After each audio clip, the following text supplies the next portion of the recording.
Well, good morning, ladies and gentlemen. This is the Truckers Podcast, FYI. I'm your host, Doug from Ontario, Canada. It is 8:05 a.m. Eastern Standard Time here in Southern Ontario. Really chilly morning out there this morning. Uh, Temperatures are hovering around -8 to -10 with a wind chill factor in there, feeling like -17 here on the 18th of February, 2024. Now, oh gosh, last Sunday, I was to do a show, um, feeling under the weather, so uh, that show didn't go. So last Sunday, Monday, Tuesday, by Wednesday, I started to feel much better, and now here we are. Um, Sunday morning, back to doing the show. And I appreciate my listeners and followers for hanging in there with me.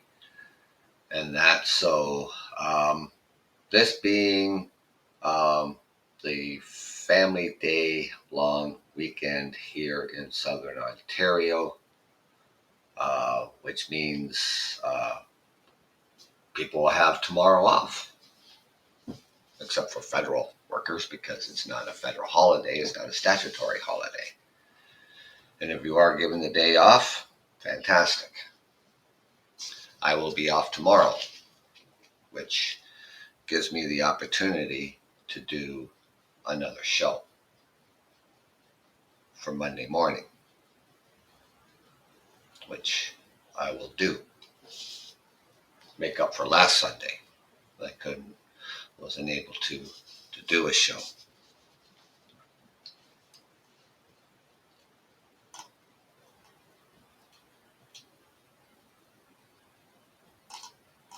Now,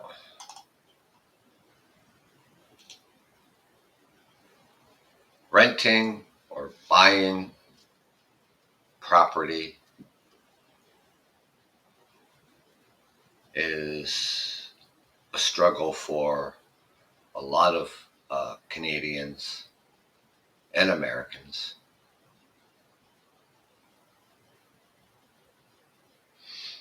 Now, even as housing markets cool in some areas, housing affordability in Canada is the worst in over 4 decades, due in part to sustained post-pandemic inflation and comparatively higher interest rates. According to the Canada Mortgage and Housing Corporation, the Federal Crown Corporation responsible for administering Canada's National Housing Act, affordability is defined as mortgage or rent payments that do not exceed more than 30% of the household's gross monthly income. Good morning, Chuck. Welcome to the show. I'm your host, Doug, here on the Truckers Podcast, FYI. Earlier, as I stated before you came on the show, of course, last Sunday I was to do a show. Woke up feeling under the weather. Didn't improve until about Wednesday. And here I am back out here on Sunday morning here on the 18th of February. I did mention too that this is also Family Day long weekend here in Southern Ontario. Not all parts of Canada are going to be having this long weekend off. It goes by province. It's not a federal holiday, so it's not a stat holiday. But a lot of places, a lot of businesses will be closed tomorrow. It was a provincial decision a few years back to add in another long weekend, to kind of break up the Christmas holidays, the March break, and stuff like that to give people bit of a break and have a day off. I will be off tomorrow as well. Our company is giving us the day off, which is great. That gives me another opportunity to do another show. Generally, I'd be working Monday to Friday, but I will be off and I will be doing another show tomorrow morning. So back to this, when it comes to rental and purchasing homes here in Canada and the United States, with affordability being defined as mortgage or rent payments that do not exceed more than 30% of a household's gross monthly income, right? So if a family makes $50,000 per year before taxes, anything more than $15,000 per year or $1,250 per month spent on rent would put them in an unaffordable situation.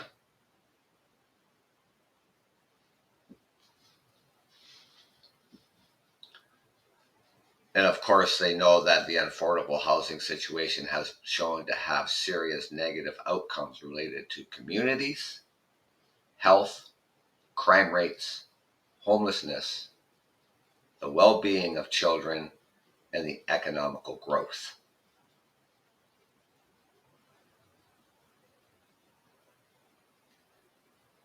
The lack of affordable housing, the lack of supply and demand,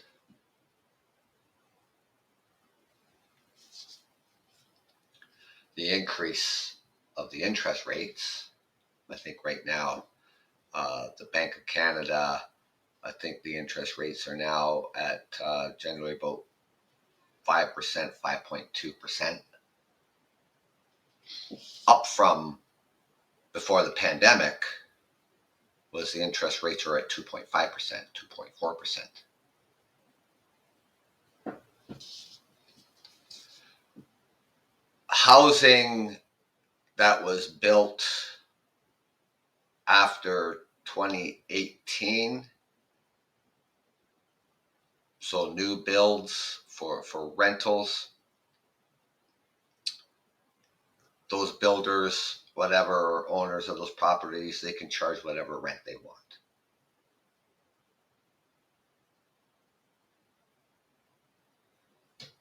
Anything prior to 2018, rent can only be increased by 2.5% on a yearly basis.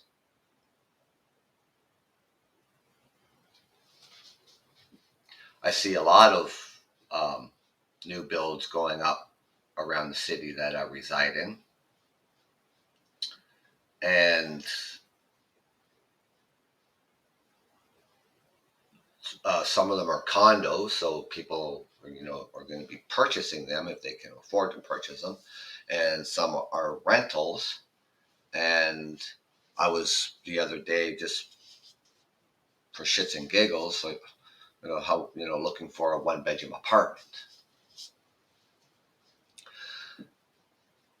And they're ranging anywhere from $1,600 a month to $2,000 a month for a one bedroom.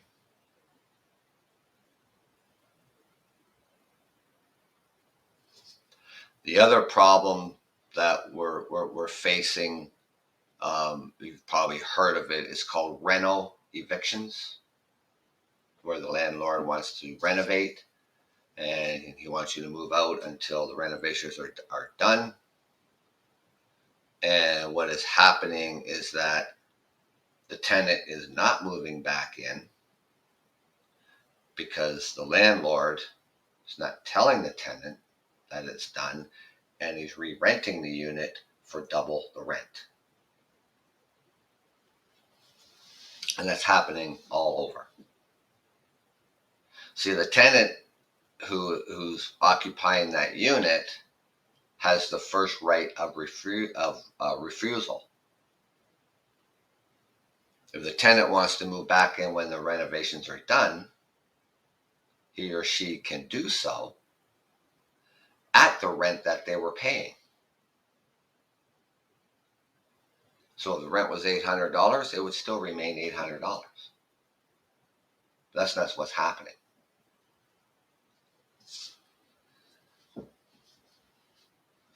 So if you're making $50,000 a year, your maximum rent,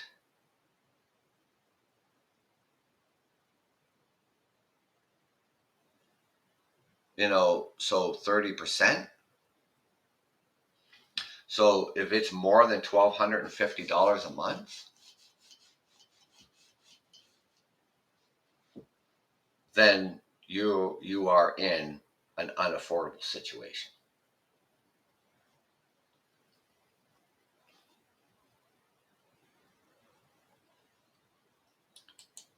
Now, the younger generations are deferring the home ownership dream because of their inability to secure a mortgage financing, limited entry level home ownership options, and insufficient income. Now, here in Ontario, the starting minimum wage is $16.65 an hour. That's the base pay the employer has to pay you. Now, generally, people are making a little more than minimum wage. Maybe they're making $17 an hour, $18 an hour, $19 an hour. But that in itself is not enough. Maybe it was 10 years ago to afford a place to live. I better put my phone on silence because I get a lot of notifications and messages, and you'll hear the phone will just be blowing up. And I usually remember to put this thing on silent. There we go. So now, if you were making $18 an hour times 40 hours a week, that's $720 before tax. You get paid bi-weekly times 2 weeks, that's $1,440. Our tax bracket here, that's probably going to be about 20%. So you're going to take home $1,152 every 2 weeks. For the month, you're going to take home $2,300. Now, if your rent is $1,250, well, that's half.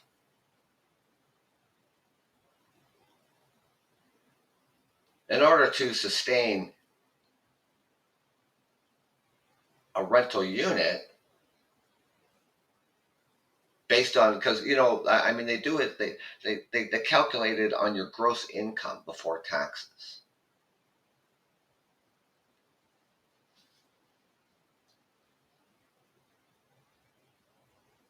So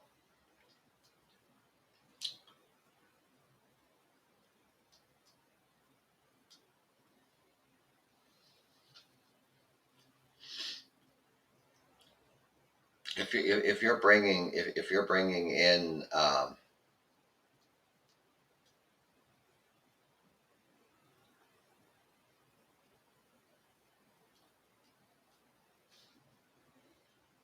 your gross every month would be $2,880 times 12 months. It's only $34,560 a year. Your rent can't be more than 30%.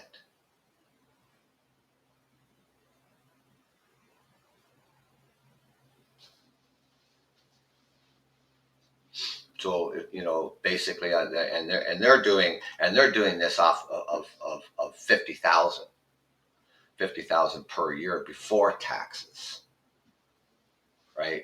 So anything more than $15,000 per year or $1,250 per month spent on rent would put them in an unaffordable situation. You're not going to find a place today for $1,250 per month.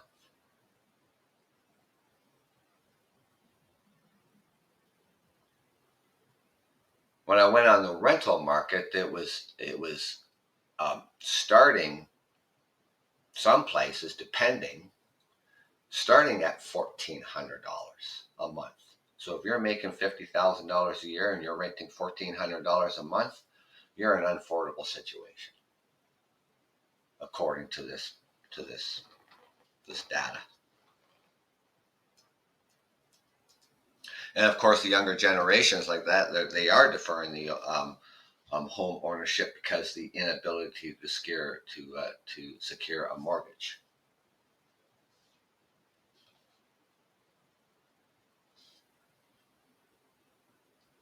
Now, municipalities, the provincial government, federal government, um, emphasizing on the state of the rental affordability. How are we going to fix this? See, the demand for rental housing has surged because people can't afford to buy a house. So therefore, we have a lack of rental units. People aren't going anywhere.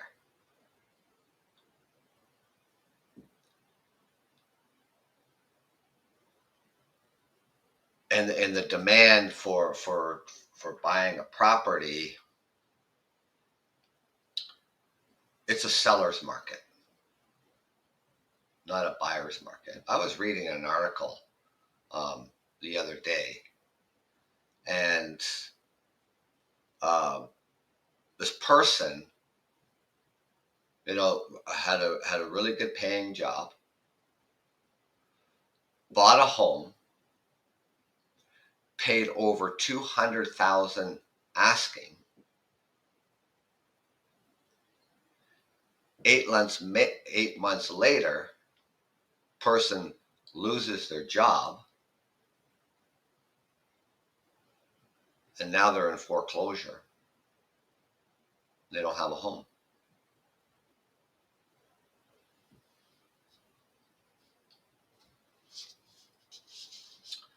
Last couple of years, people selling their homes, people were getting 200,000 over asking, $150,000 over asking.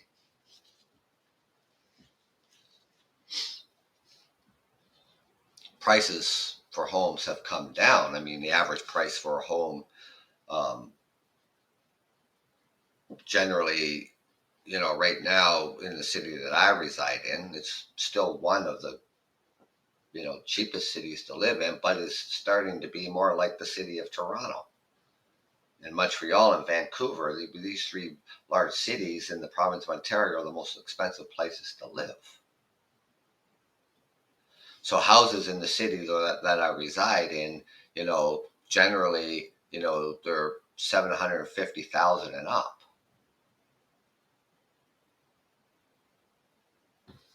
People, when people were, so with the supply and demand is low, the owners of these homes, they can sit and wait for the best offers to come along.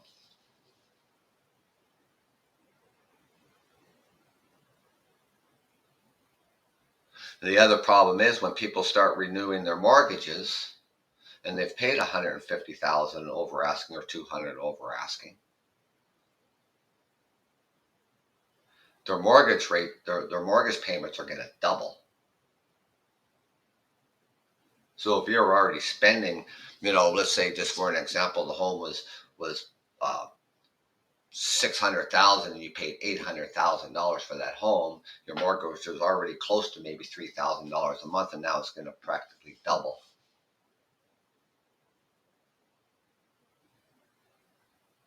Then you lose your job.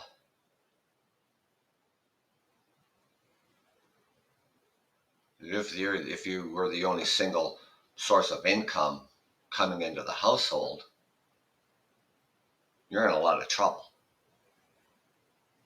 These houses that sold from $600,000 to $800,000 aren't worth $800,000. Even the prices have come down. Even if that house dropped $50,000, that's a loss for that buyer.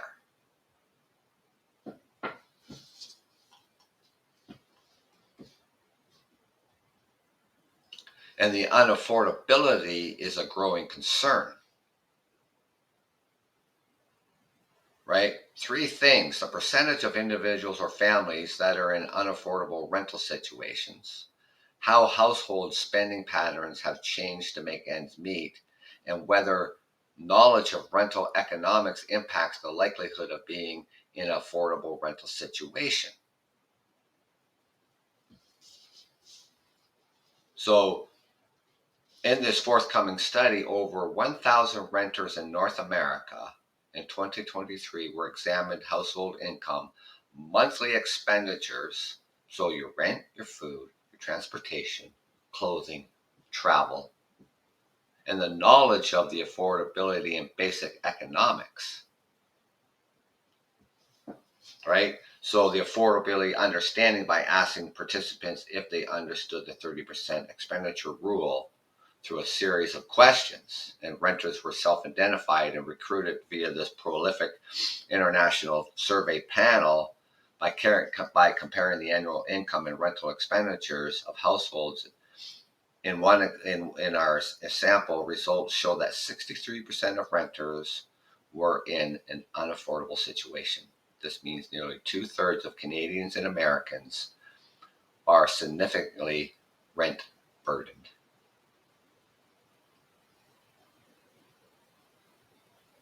Solution to rental crisis? It's not just about home ownership neither, but it also extends to the rental market. And given the lasting unaffordability as both social and the macroeconomical consequences, it's critical for the policymakers and the industry leaders to seek long-term fixes. So how are they going to do this? When I see new builds going up,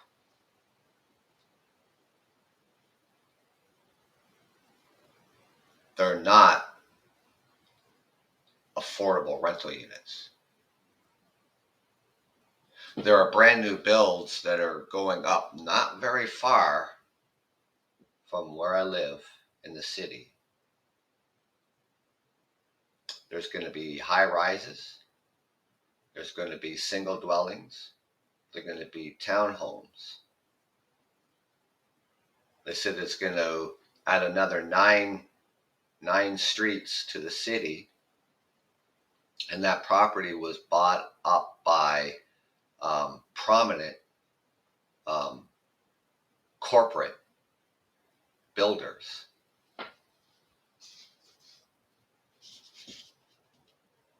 And they are not going to be affordable housing or affordable rentals.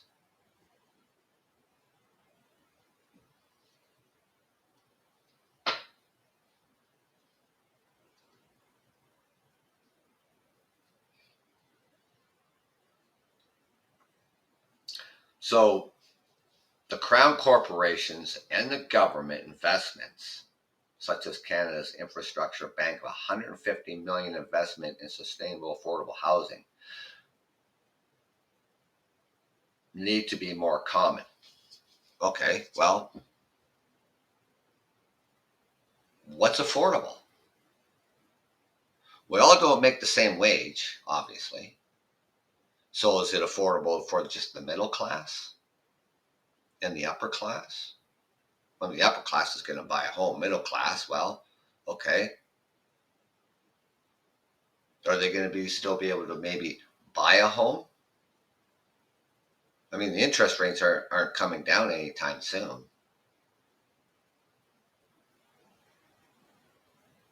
So are we just working for the common middle class people?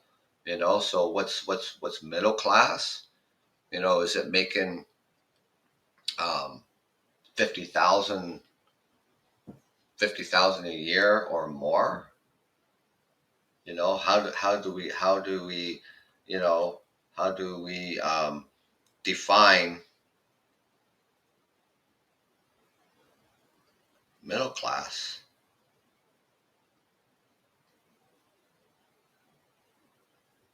Middle class income.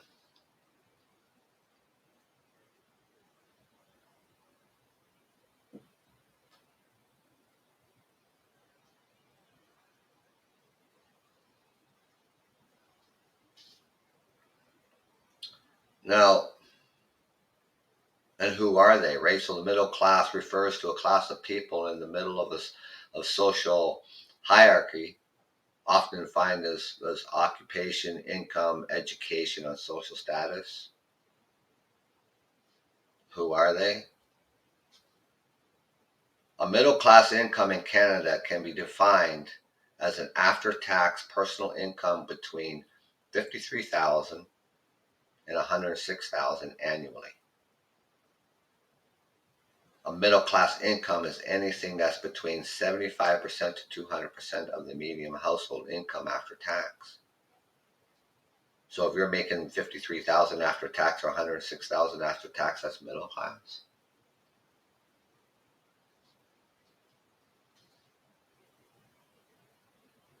So middle class people such as doctors, lawyers, and teachers who have good jobs and are not poor, but are not very rich.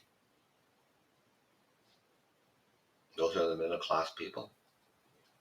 Are you making 60,000 or more a year? But what about the rest of us? What about the people who are on a disability? We don't have enough social housing, and we haven't built more social housing since the 80s.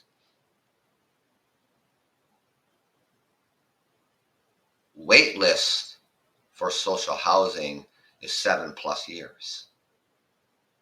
People don't have 7+ years.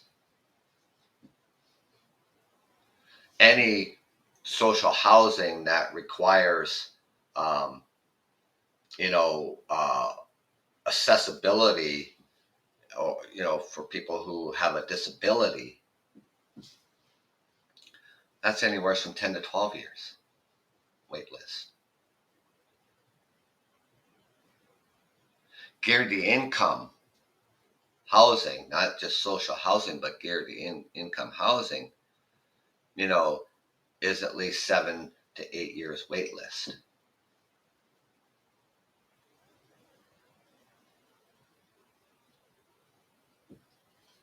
People making $17 an hour, $20 an hour.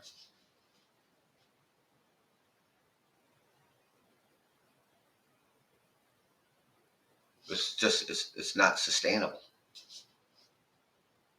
I was thinking the other day that, here in Canada, we should have a standard living, a standard income or a standard wage. Let's just take away the minimum wage. Have a standard wage across the country, starting $25 an hour, right across the board. I think this is something that we should have done this years ago, but we never did. By doing that, my opinion is that we would lift more people out of poverty.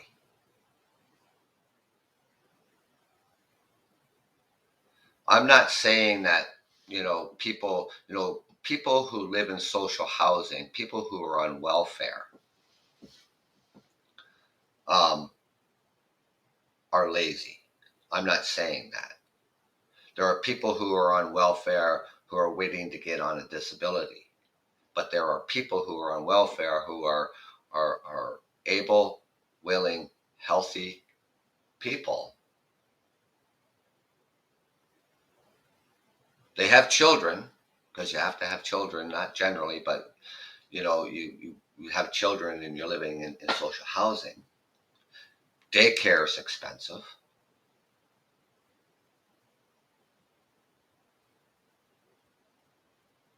If they're not school-aged children, then you have to be able to find somebody who is responsible enough to look after your child to go to work. I think we need better programs in order to help these individuals, because I'm sure they want to work, but they find themselves in this predicament.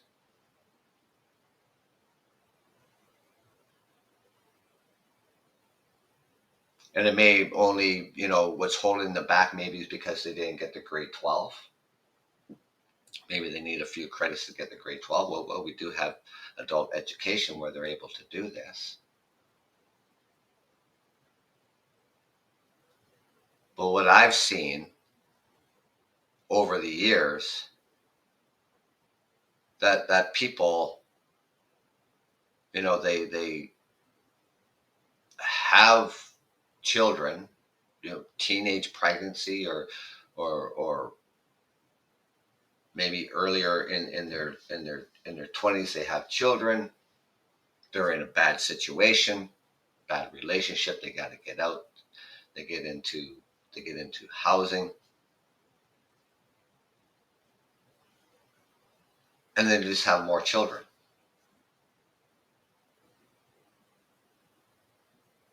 Keep having kids.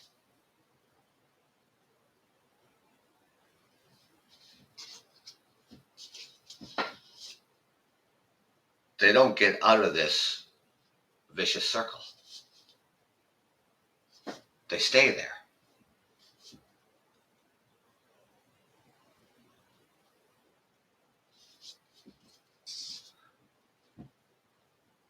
There are programs to help, but you have to want that help. You want to be able to want to change your situation.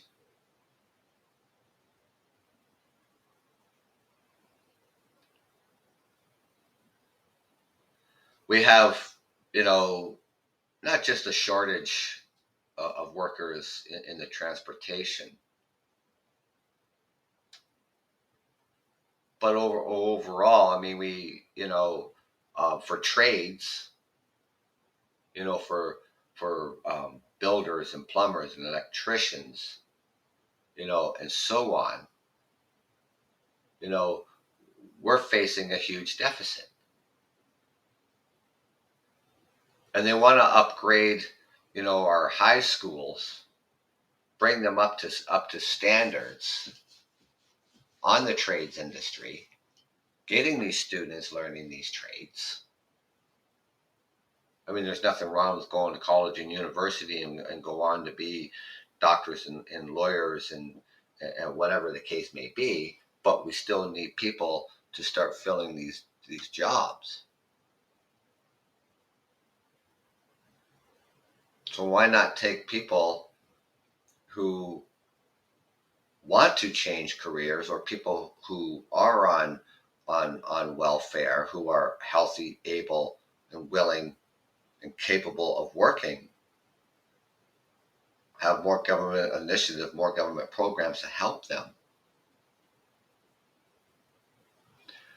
start getting into these trades and do the training.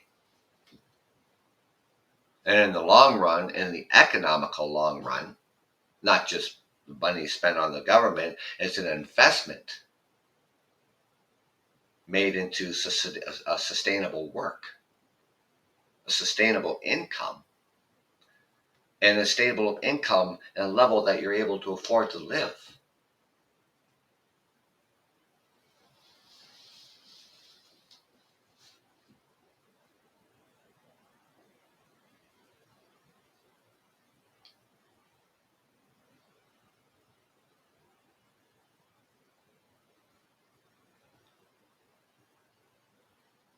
Now, the knowledge of rental affordability link, one of the most interesting relationships they found in this data was related to affordability knowledge, or the expertise tenants have and to use and to make this economical rental housing choice. So as affordability knowledge increased, the likelihood of being in an unaffordable rental accommodation decreased, right? So you understand that, okay, this is what I have, this is what I make on a yearly basis. It can't be more than 30%.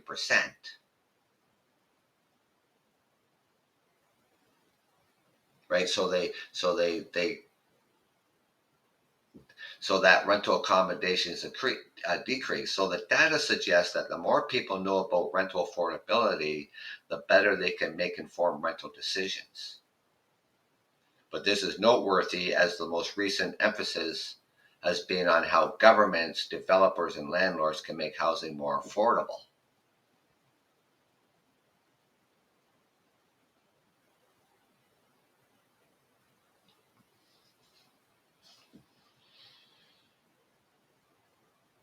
Now, what's happened also too is that even the older buildings, buildings that were built before 2018 and going back decades, um, those buildings get resold.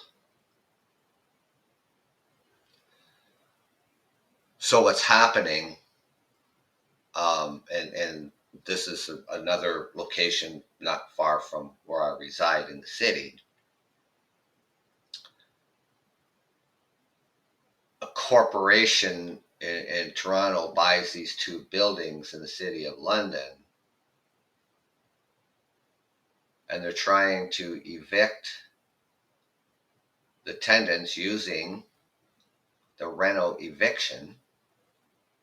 And these people are generally older. They are on fixed incomes, like disability. So those rents there, I mean, they're generally paying $600 a month, maybe $650 a month. And they have been for years. No, these new buyers want them out. So they can reno evict them, do the renovations, and move new people in and double and triple the rent. It's not as simple as giving somebody a notification for a rental eviction and say you have to be out. If you receive one of those rental eviction notices, you do not have to move out. Even if it says you have to move out by this date, you do not have to move out. The landlord still has to go through the landlord's tenants board.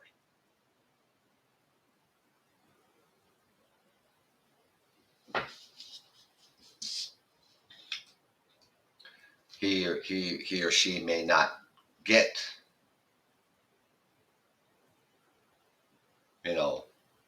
be approved for it.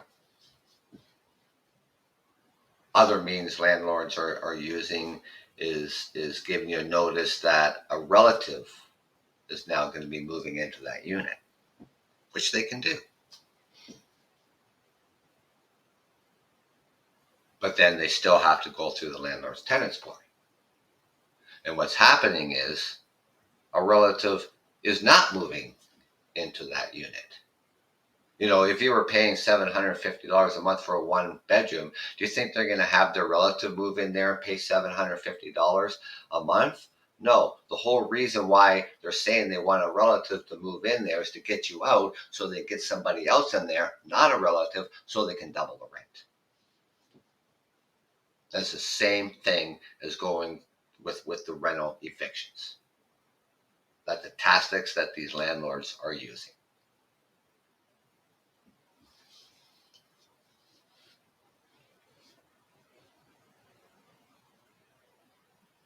So in all the areas of spending, so on all your household things that you need, not just your rent, and your food and your clothing,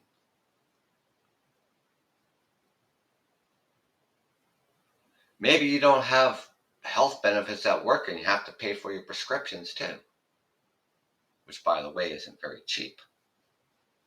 Right? So making these budget cuts on everything from groceries to physical activities in short sprints, these spendings reallocations can be justified and even credited in the fiscal responsibility. So, I mean, a lot of people, I mean, are cutting back, on what they can afford, especially at the grocery stores today.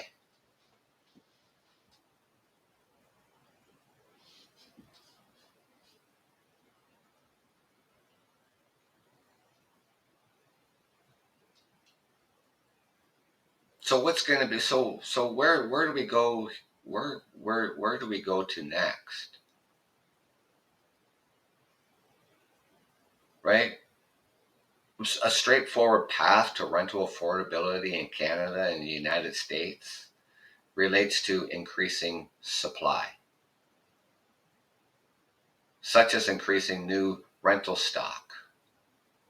A holistic approach that includes educating renters on affordability and basic housing economics can be beneficial.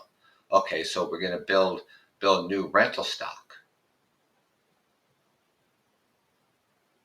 Okay, so then the government has to. So then the government has to say. So the provincial government would have to say, the new rental stocks. You know, again, we go back to what's affordability. Okay, it can't be more than 30% of your income. So we build this new rental stock. What are we building? Are we building units that are one bedrooms that are $1,600 a month to $1,800 a month, depending on the layout or what you want? Two-bedroom units going up to $2,200 to $2,400 a month. Where does the 30% factor come in?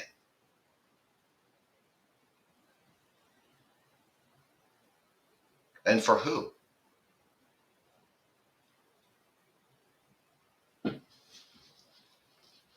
Does it mean that with the new rental stock that, then we say, okay, we got a 10-story building, and out of those units, 8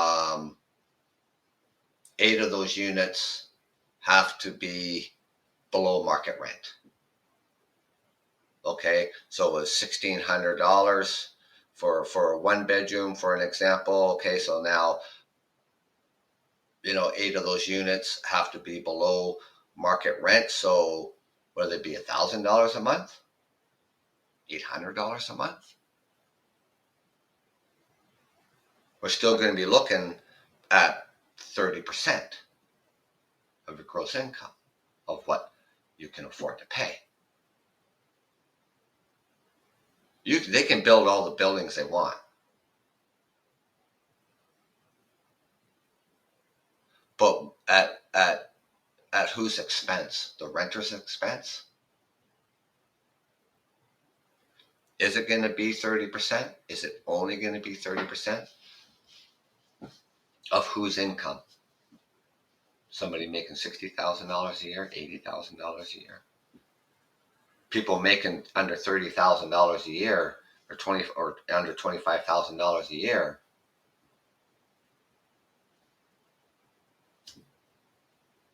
Well, then what's affordability? So addressing the rent affordability crisis requires effective civic policies and planning, as well as private sector investment and participation to ensure long-term sustainable housing. Well, the investment in that participation, that isn't going to happen. That's my opinion, because they're not going to build. They're not going to build to lose money.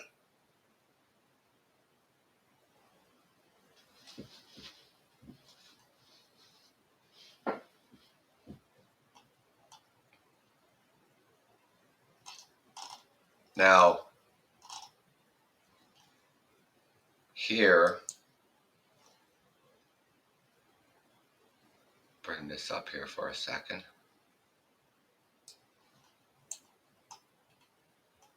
I had oh,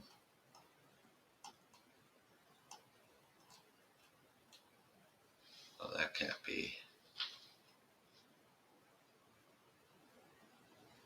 No, that's not it. Clicking on the wrong thing here.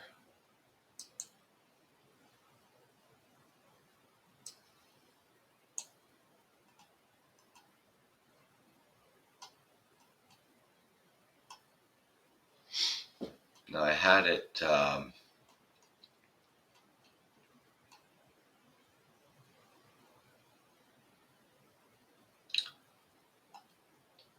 had it clicked off here earlier.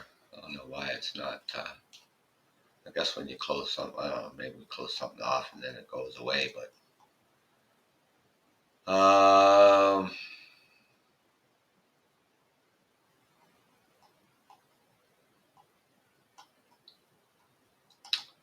where did it go here?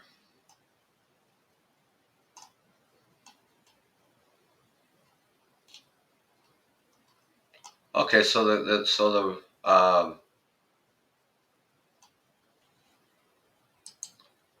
when it comes to groceries, Canadians to pay even more for groceries as the industry wide price freeze ends. So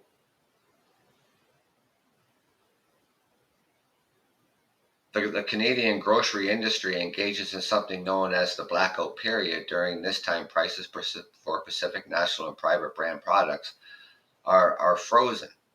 So during this period, suppliers demand more money for products to keep up with inflation, global supply chain issues, energy costs, international conflicts.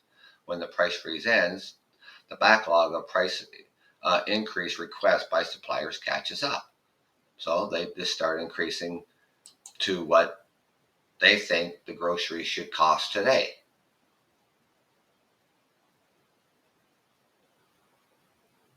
Now they're saying that people can expect to pay, at least on average, they're going to spend another $1,000 a year on groceries. That's crazy.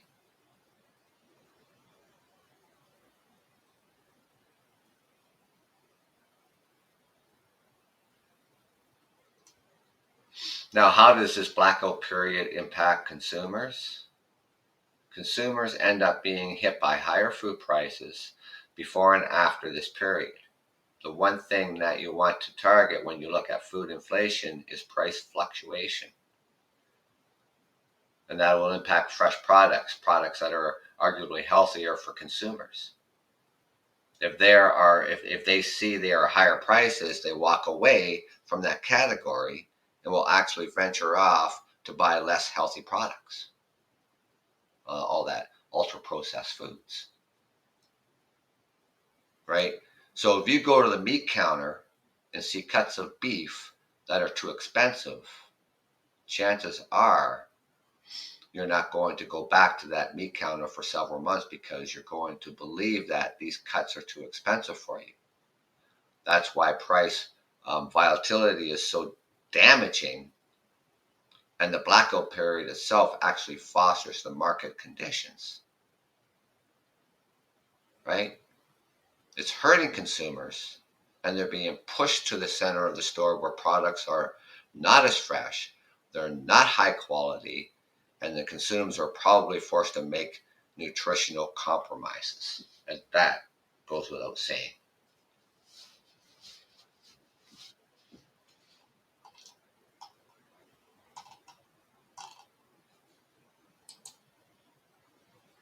I mean, is it cheaper for people to go to Costco and buy bulk?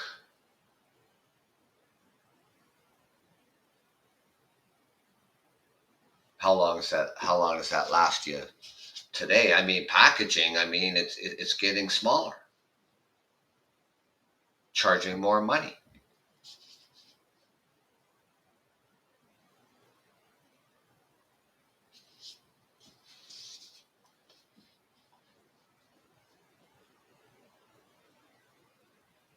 Just like that article says, we see it from time and time again. People, you know, they will go into the grocery stores, and like they said, last week you want to go buy some pork chops and chicken, and it's too expensive, and now you're going to have to go to the frozen sections of get your chicken fingers and all over like that. That it only has 80% protein, in this meat product that is just processed. I mean, ultra processed. You know, instantly frozen.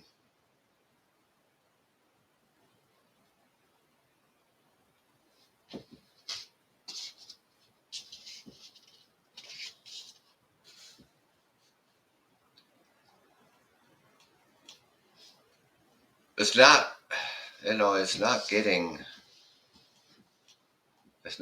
better for a lot of people, and as far as I'm concerned, with the federal government and its housing policies, and the provincial government and its housing policies, and the municipal, for the municipalities, I mean, they have to go to the provincial government for funding, and this is all our tax dollars paid,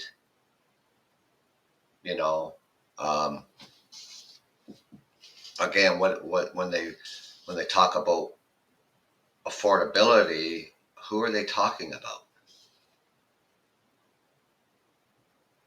I mean, if the city wants to build social housing, well, they have to have the money for it.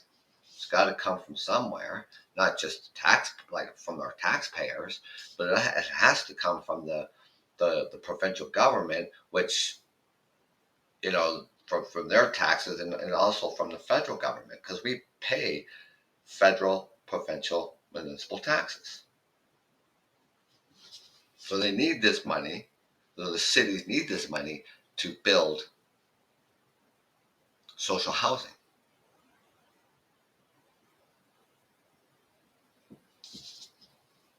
The Premier of Ontario,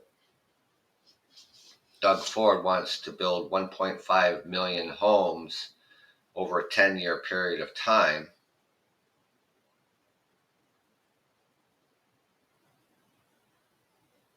Is that going to help with the supply and demand?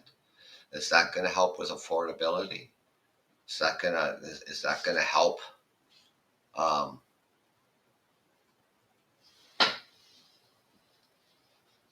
to stockpile these houses? Is that going to drive the cost of housing down? I don't think it's going to. They're not going to be able to build these homes cheap enough, because you're not going to find a house today ever again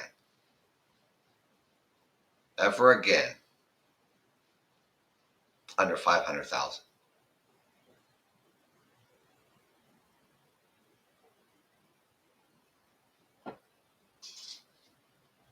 So what are these houses, these 1.5 million homes that the premier wants to build?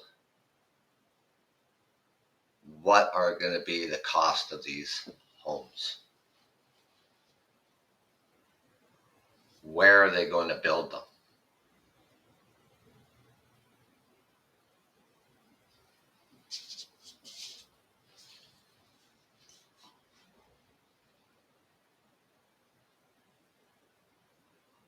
One point five, 1.5, 1.5 million homes. I mean, that's not even going to, for affordability, and for people to buy. I mean, in 10 years,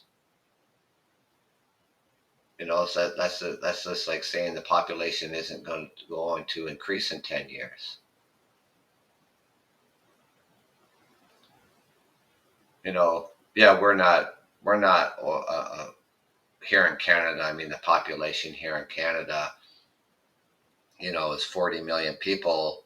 You know, you look at the United States. I mean, the United States is 10 times, almost 10 times that.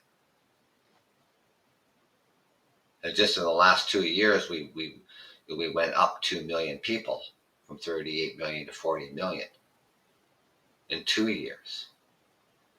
What's it going to do in 10 years?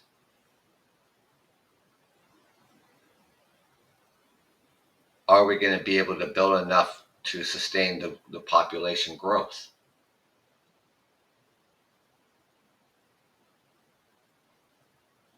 And what's going to be, again, and we just keep going back to those same question: what is going to be affordable? What does it even?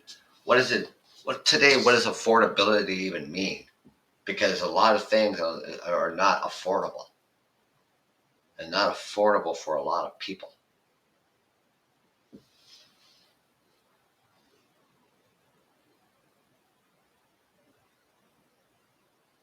Can we drive the cost down of groceries?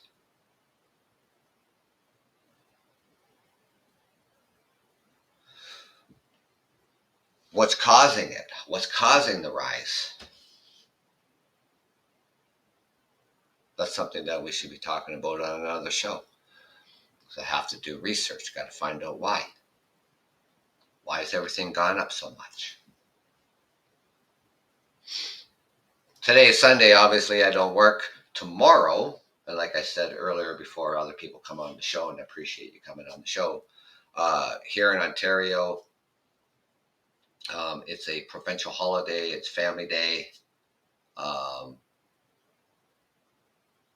Federal workers, because it's not a federal holiday, it's not a stat holiday, generally they will be working. Anything provincial, we have the day off. Even though I work in the transportation industry, which is federally regulated, the company that I work for is giving us the day off tomorrow in lieu of the reconciliation day that takes place in September of every year. And that's to do with the residential schools and colonialism on the indigenous people. That is a federal day off, and I asked about that when it first started, and so